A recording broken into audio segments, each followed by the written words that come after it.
Amis du soir, bonsoir. Ce soir, je vais vous raconter l'histoire de Maria Morevna, une tradition orale russe. Dans un pays vivait Ivan Tsarevitch. Avant de mourir, ses parents lui ont bien recommandé de ne pas faire obstacle au mariage de ses trois sœurs. Accepte les premiers épouseurs qui se présenteront. Et Ivan Tsarevitch le promit. Un jour, il se promenait avec ses sœurs dans le jardin. Soudain, le ciel devint noir et le vent se leva en tempête. « Rentrons vite, mes sœurs, » dit Ivan Tsarevitch. Ils étaient à peine revenus à la maison que le tonnerre gronda. Là, le plafond s'ouvrit et un faucon vola dans la pièce. Il frappa le sol et devint un beau et jeune preux et dit : « Bonjour à toi, Ivan Tsarevitch. Je venais en hôte, j'arrive en quémandeur, demander en mariage ta sœur, Daria Tsarevna. » « Ma sœur est libre de son choix, » répondit Ivan. « Si elle y consent, je n'ai rien contre. »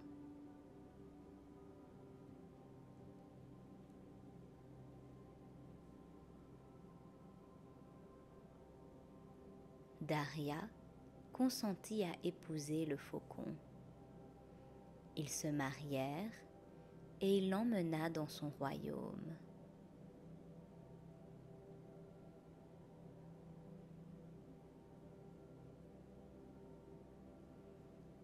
Jour après heure, mois après semaine, une année passa. Ivan se promenait dans le jardin avec ses deux sœurs, quand soudain, le ciel devint noir et l'orage menaça. « Rentrons vite à la maison, » dit Ivan. Ils étaient à peine rentrés que le tonnerre gronda, la foudre tomba, le plafond s'ouvrit et un aigle vola dans la pièce. Il frappa le sol, devint un beau et jeune preux et dit : « Bonjour, Ivan Tsarevitch. Je venais en hôte, j'arrive en quémandeur, demander à sœur Olga Tsarevna en mariage. Si tu plais à ma sœur, je ne dis rien contre. Épouse-la. » L'aigle épousa Olga Tsarevna et l'emporta dans son pays.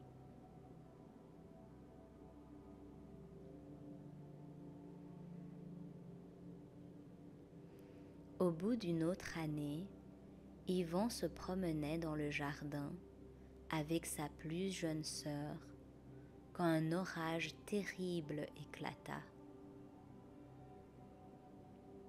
À peine à la maison, voilà le tonnerre qui gronde, la foudre qui tombe, le plafond qui s'ouvre.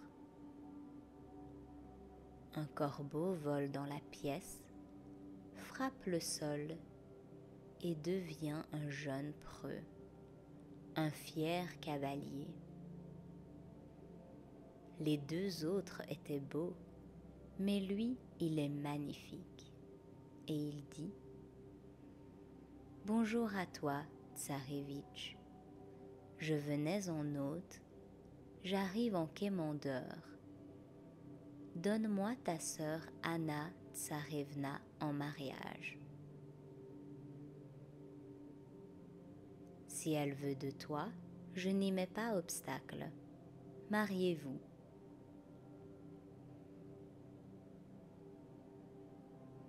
Anna Tsarevna épousa le corbeau et le suivit dans son pays. Resté seul, Ivan finit par s'ennuyer. Il se dit : « Je vais voir où mes sœurs habitent, comme elles vivent. »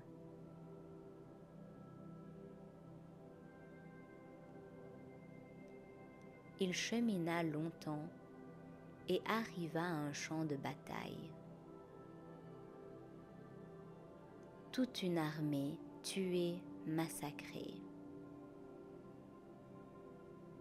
Ivan Tsarévitch s'écria : « S'il y a ici âmes qui vivent, qu'on me réponde. Qui donc a massacré toute cette grande armée ? »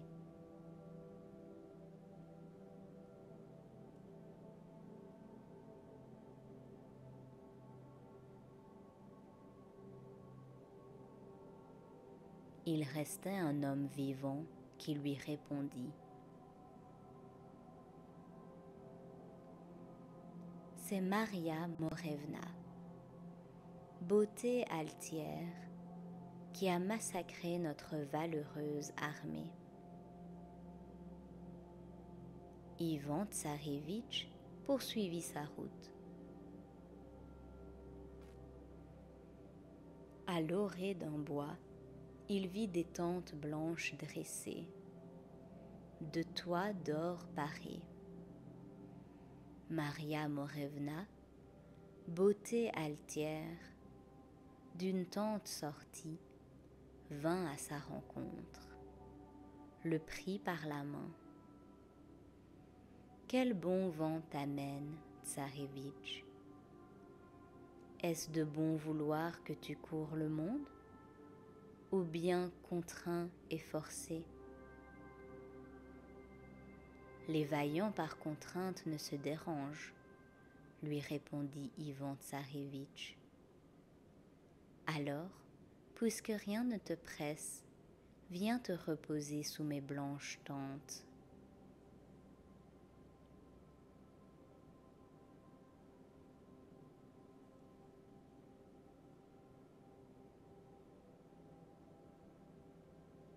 Le Tsarévitch ne demandait pas mieux. Il passa 2 nuits chez Maria Morevna. Il lui a plu et ils se sont mariés. Et Maria Morevna, beauté altière, emmena Ivan dans son royaume. À quelque temps de là, Maria Morevna voulut partir en guerre. Elle laissait Ivan prendre soin de la maison et lui dit : « Va partout, aie l'œil à tout, mais n'entre pas dans le réduit que voici, n'y jette même pas un regard. »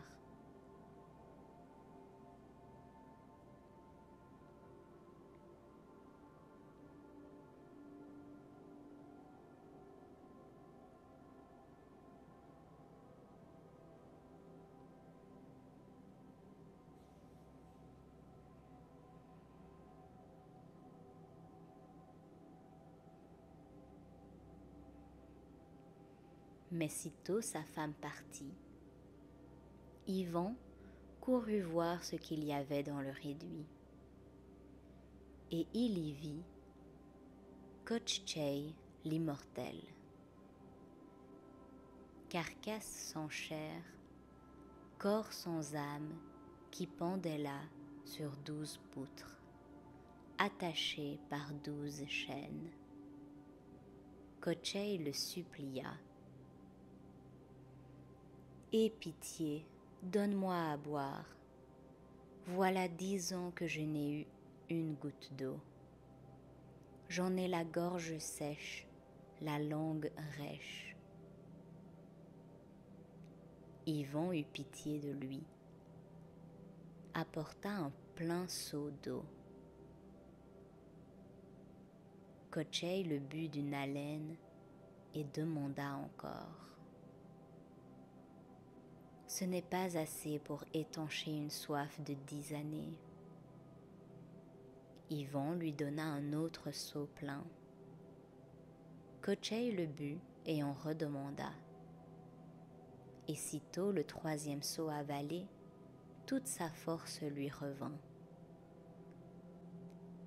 Il tira sur ses chaînes, brisa les 12 d'un coup.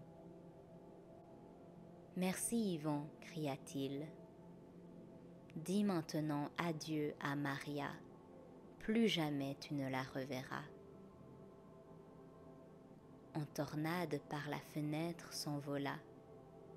Sur la route, Maria rattrapa, la saisit et dans son antre l'emporta. Yvan pleura amèrement, puis se mit en route.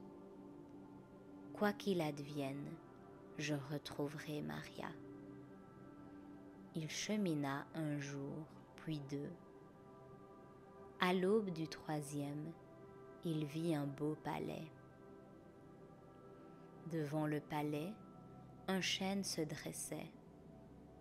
Sur le chêne, un faucon perchait.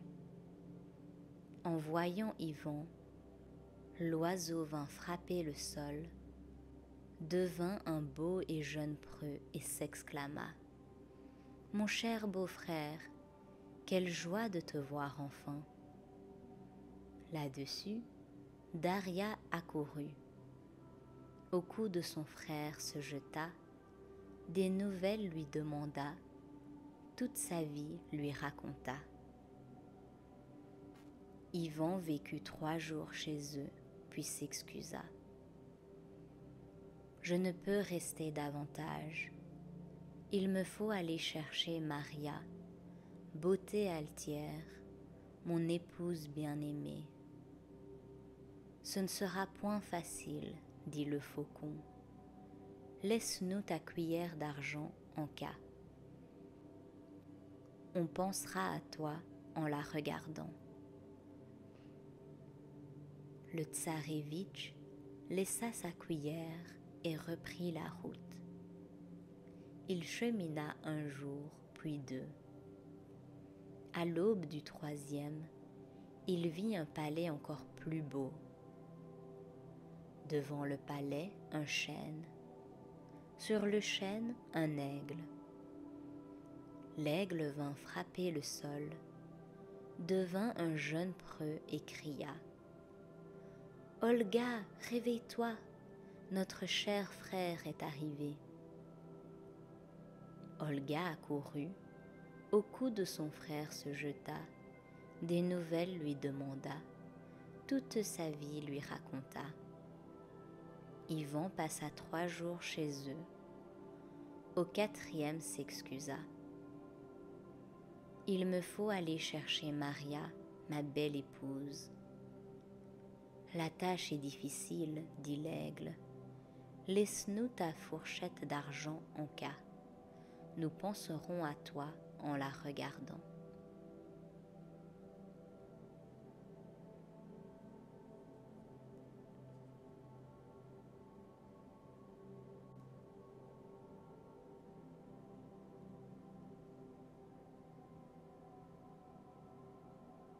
Ivan Tsarévitch laissa sa fourchette et repartit. Il chemina un jour et 2. À l'aube du 3e, il vit un palais plus magnifique que les autres. Il y avait un chêne devant le palais, sur le chêne un corbeau. Le corbeau frappa le sol, devint un beau et un jeune preux, et s'écria : « Anna, viens vite, notre cher frère est là. » Elle accourut, au cou de son frère se jeta, des nouvelles lui demanda, toute sa vie lui raconta. Après 3 jours passés chez eux, Yvon voulut repartir. « Je dois aller chercher mon épouse Maria. »« Ce sera bien difficile, dit le corbeau. Laisse-nous, en cas, ta tabatière d'argent. On pensera à toi en la regardant. » Yvon laissa sa tabatière et se remit en route. Il chemina tant qu'il finit par arriver jusqu'à Maria.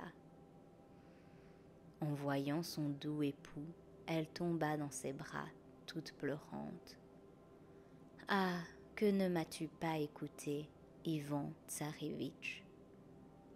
Pourquoi es-tu entré dans le réduit? Pourquoi as-tu laissé partir Kochtch l'immortel? Pardonne-moi, ne remue pas le fer dans la plaie, oublie les fautes passées. Sauvons-nous vite tant que Kochtch n'est pas là. » Il prit Maria Morevna sur son cheval et s'enfuit au galop. De ce temps, Kochtch était à la chasse. Le soir venu, comme des taillis il débouche, sous lui son cheval trébuche. Kochtch dit: « Qu'as-tu à broncher, vieille carne? Sens-tu quelque méfait qui se trame? » « Yvon Tsarevitch est venu, répond le cheval. Il a enlevé Maria. Peut-on les rattraper? On peut semer du blé, attendre qu'il pousse, le moissonner, le moudre, cuire 5 fournées de pain, le manger et se mettre en chemin. Même comme ça, on serait encore à temps. Kochtch eut vite fait de rattraper Yvon. Il dit: « Passe pour cette fois. Tu m'as donné à boire, alors je te pardonne. Mais ne t'avise pas de recommencer. » Il saisit Maria, beauté altière, et s'enfuit. Yvon s'assit sur une pierre, versant des larmes amères. Après avoir pleuré tout son soûl, il retourna chez Maria.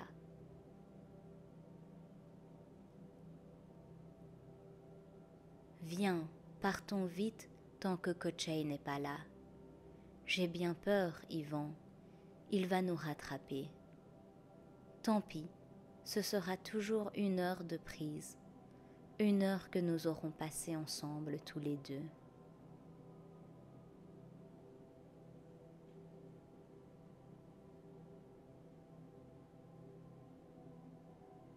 Ils partirent. Le soir venu, au retour de la chasse, Kochtch détaillit des bûches. Sous lui, son cheval trébuche.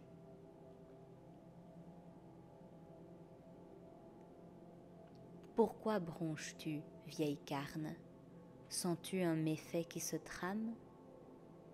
Yvon Tsarevitch est venu, et il a emporté Maria Morevna. Et on peut les rattraper? On peut semer de l'orge, la voir pousser, la moissonner, brasser de la bière, en boire tout son soûl et dormir là-dessus. En partant au réveil, on serait encore à temps. » En peu de temps, Kochtch rattrapa les fuyards et il cria: « Encore une fois, je te pardonne, mais n'attends plus de grâce, je te couperai en morceaux. »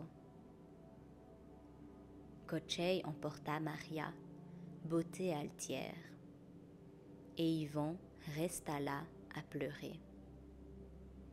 Puis n'en pouvant plus de peine, il retourna voir sa femme. « Viens, fouillons tant que Kochtch n'est pas là. »« Mais il va nous attraper, Yvon, et il va te couper en morceaux. »« Peu m'importe, je ne peux pas vivre sans toi. » Le soir, Kochtch revient de la chasse, détaillit des bûches. Sous lui, son cheval trébuche.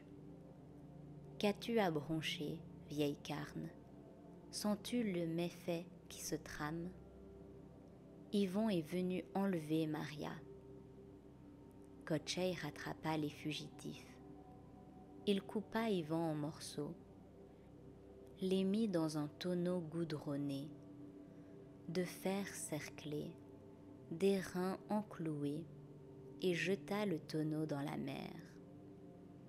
Puis il emporta chez lui Maria Morevna. À ce jour, à cette heure, à cet instant, les objets d'argent qu'Yvon avait laissés chez ses beaux-frères ont subitement noirci. Le faucon, l'aigle et le corbeau en prirent alarme. Il est sûrement arrivé malheur à Yvon. L'aigle vit le tonneau dans la mer, plongea et le tira sur le rivage, pendant que le corbeau et le faucon s'envolaient chercher de l'eau morte et de l'eau vive. Une fois de retour, ils lavèrent les morceaux, les réarrangèrent comme il convient. Le corbeau les aspergea d'eau morte. Le corps se ressouda. Le faucon l'aspergea d'eau vive. Ivan Tsarevitch bâilla et dit: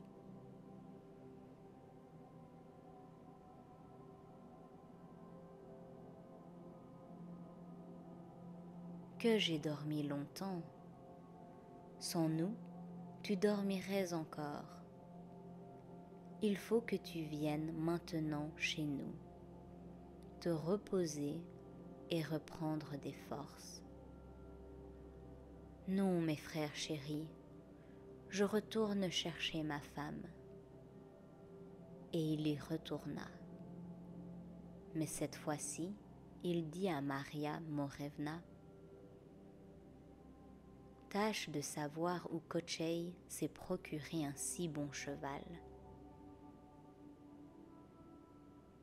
Maria Morevna, beauté altière, guetta le moment propice, posa des questions subreptices et tira de Kochtch toute la vérité.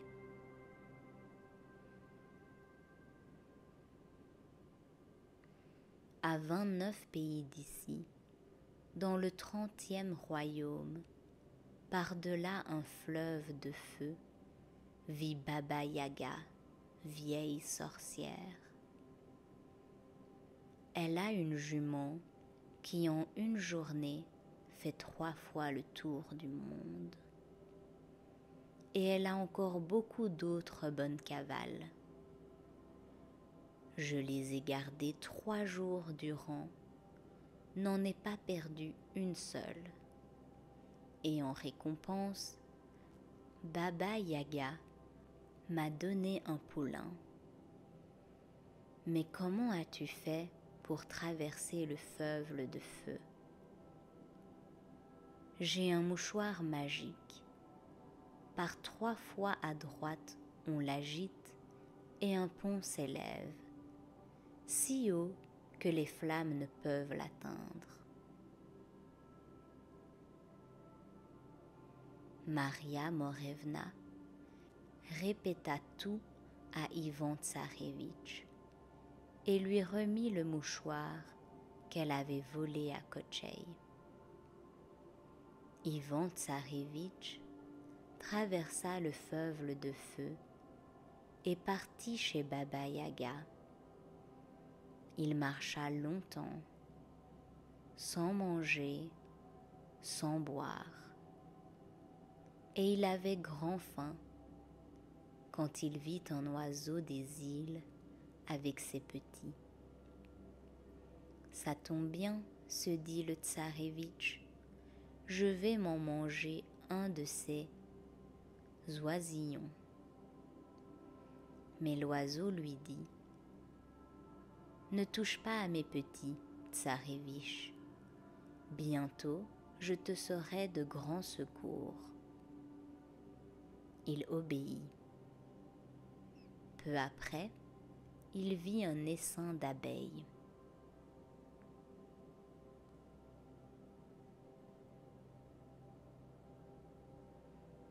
Je vais prendre leur miel, apaiser ma faim. N'y touche pas, Tsarévitch, lui dit la reine des abeilles.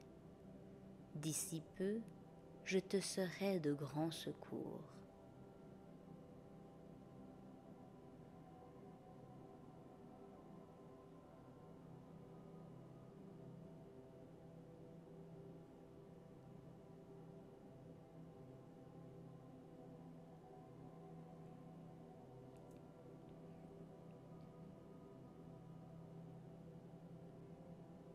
Il obéit et poursuivit sa route.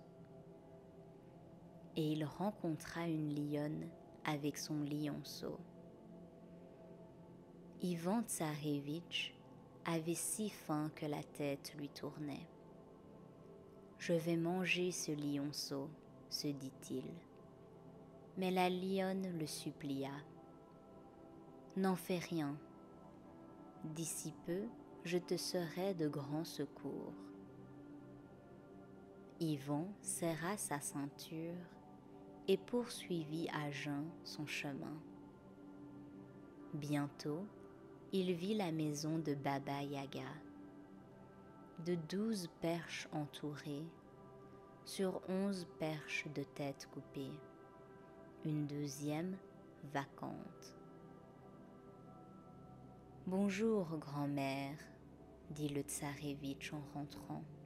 « Bonjour, Tsarévitch, viens-tu de plein gré ou par besoin ? » De plein gré je viens te servir, gagner le poulain dont j'ai besoin.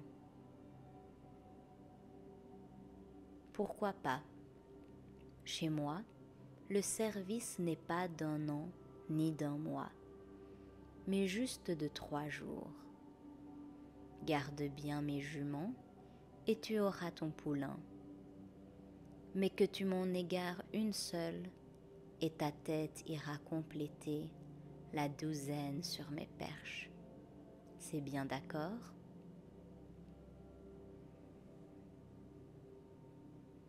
Ivan dit « D'accord ». Baba Yaga lui donna à manger, puis l'envoya faire paître ses cavales. À peine dans les prés, les cavales se sont égayées de tous côtés.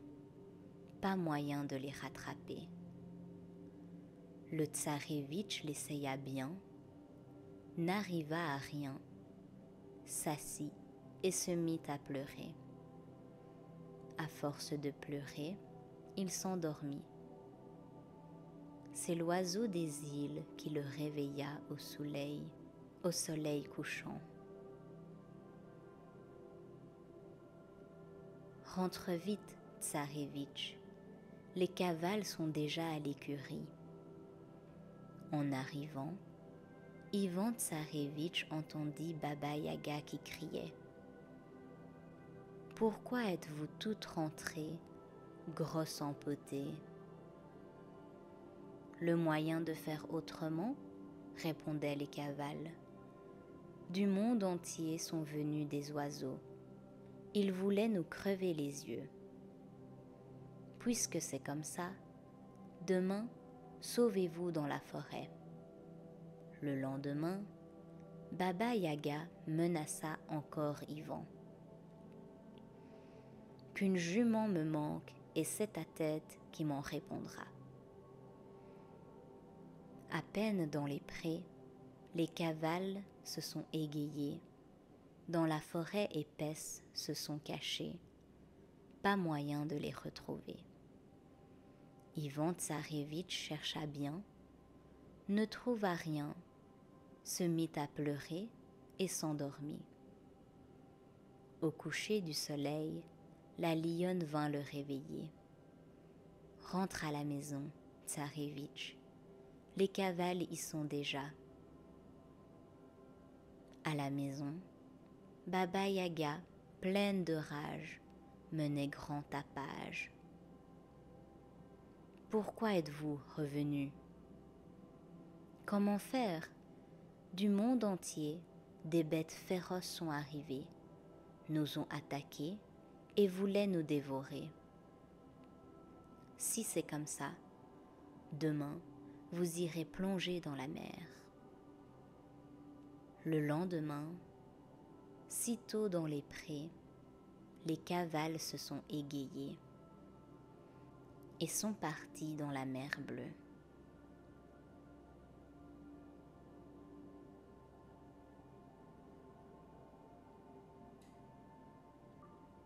Ivan Tsarevitch n'essaya même pas de les suivre. Il se mit à pleurer et s'endormit. C'est une abeille qui le réveilla au coucher du soleil. Les cavales sont toutes à l'écurie, Tsarevitch.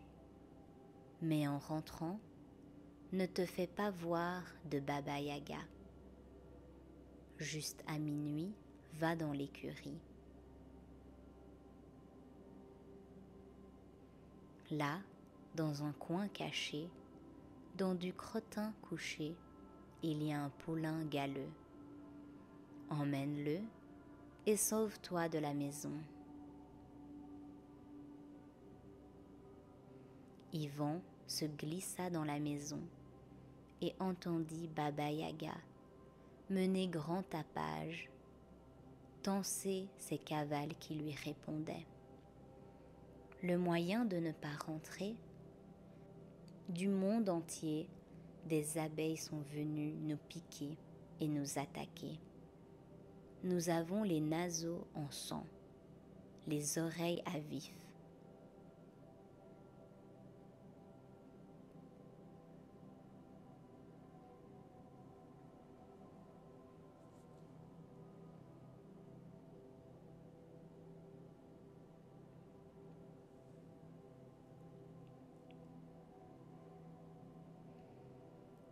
À minuit sonnant, Ivan Tsarevitch prit le poulain galeux et courut au fleuve de feu. Il agita son mouchoir à droite et un pont s'éleva. Le Tsarevitch traversa, puis agita le mouchoir à gauche, mais 2 fois seulement. Le pont est resté, mais tout fin fragile, juste une apparence. Le matin, Baba Yaga ne retrouva pas son poulain galeux et furieuse, se lança à la poursuite du Tsarevitch. Baba Yaga se dépêche, ne prend ni cheval ni calèche. Dans un mortier de fer trotte, du pilon l'asticote, du balai efface la trace. Elle monta sur le pont pour traverser le fleuve de feu. Mais le pont se rompit. Baba Yaga tomba dans le fleuve et ce fut sa fin.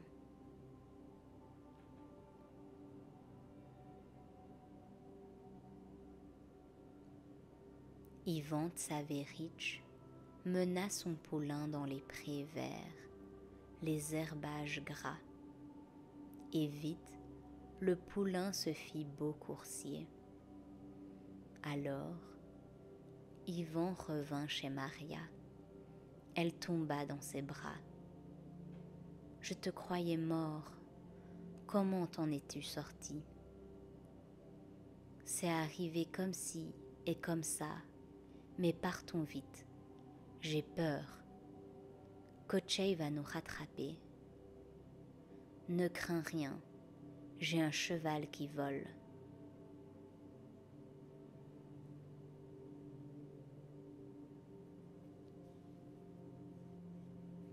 Le soir, Kochtcheï revient de la chasse. Des taillis débûchent Sous lui, son cheval trébuche. Tu bronches, vieille carne. Sens-tu le méfait qui se trame? Ivan Tsarevitch est revenu, et il a emporté Maria Morevna. Et pouvons-nous les rattraper? J'en n'en sais rien. Cette fois, le cheval du Tsarevitch est fils de ma mère, mon jeune frère. Mais on peut toujours essayer. Kochtcheï galopa à toute allure. Il eut du mal cette fois, mais il finit quand même par rejoindre les fouillards. Kochtcheï sauta à terre, leva son cimeterre pour couper Ivan Tsarevitch en menus morceaux. Mais le cheval du Tsarevitch sur lui-même tourna, d'une grande ruade l'assomma, et Ivan Tsarevitch acheva Kochtcheï d'un bon coup de sa masse d'armes. Puis il brûla son corps et jeta les cendres au vent. Maria Morevna, beauté altière, prit le cheval de Kochtcheï, Ivan Tsarevitch le sien, et ils s'en allèrent, sans se presser, chez le corbeau, puis chez l'aigle et le faucon. Partout, ce n'était que fête, grande joie et liesse. Et ses beaux-frères disaient: « Ah, Ivan Tsarevitch, on n'espérait plus te voir, mais en voyant ta femme, on comprend le mal que tu t'es donné. De beauté pareille, il n'en existe pas sur toute la terre. »